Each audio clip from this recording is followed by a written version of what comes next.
All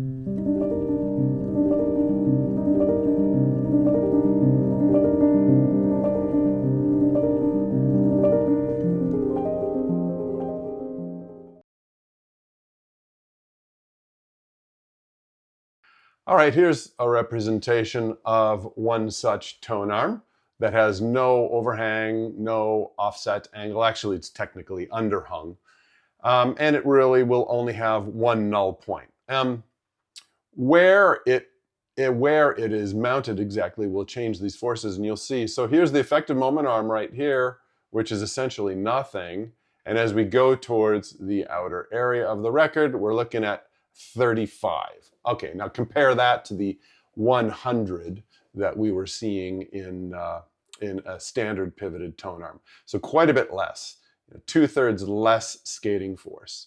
And then it goes to absolutely nothing at this point, and then starts rising again.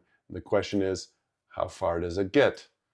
So at the innermost radius, we're looking at 59, let's just say 60, 58%. So rather millimeters. So we're looking at about half the skating force. Now, this balance will vary a little bit. If we change where we're going to place this arm, we can change those ratios. So there, 36, 44. So you see it matters where you place this pivot point relative to this line here.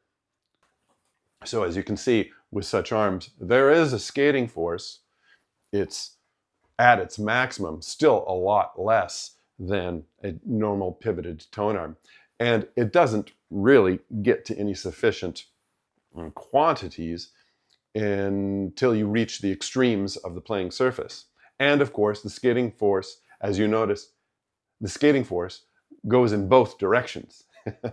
So at the outer area of the record, it's going inward, and at the inner area of the record, it's going back towards the center of the record. In the next segment of this series, let's focus on what's at stake if we don't manage this skating force.